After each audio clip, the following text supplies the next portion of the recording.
Tal e como indica o sinal, está prohibido estacionar o vehículo durante os días lectivos en horario lectivo, pero sí que está permitido parar o vehículo cando suben e baixan os nenos do coche. Entón, nós que teríamos que facer? Pois ben, chegaríamos co noso coche, pararíamolo un momentiño, o neno baixa do vehículo, damoslle un bico de despedida e continuamos coa marcha. Os obreros temos que empezar a traballar, non hai onde aparcar un día como ese que chove, onde aparcar non hai. Teríamos que ir a un kilómetro, polo menos, ou máis lexos de casi ao centro de Vilagarcía. Había que pensar en todo o ciudadano.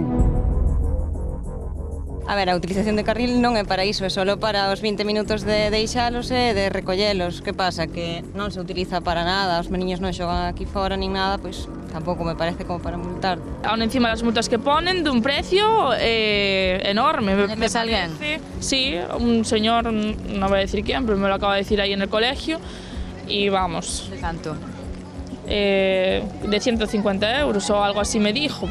Non o vexo ben, porque hai moi pouco aparcamento e o sitio é moi pequeno e somos moitos a vir a buscar, sobre todo cando chove, non? Entran ás 9:15, non? Non podes chegar aquí ás 9:10 porque xa non tes sitio para deixalo, nin deixalo, nin estar en doble fila e que o meniño baixe e que entre, porque son meniños moi pequenos. Eu, desde logo, un neto non o deixo. Segundo a normativa, non se podería baixar do coche para recoller os nenos do cole e tampouco se podería estacionar. E como ben vemos, esta imaxe deste carril xusto á saída do colexio.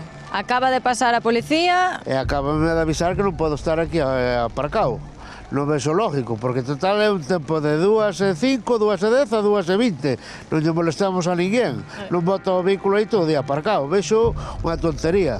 Claro, e isto pasa todos os días? Todos os días, todos os días. Isto non se pode permitir porque o alcalde ten que tomar medidas sobre o asunto. Non é normal que fan esta presión aos municipales da forma que están aparcados os pais, que son cousa de 5 minutos, que non vai durar máis tempo, que non van quedar aquí a dormir co coche.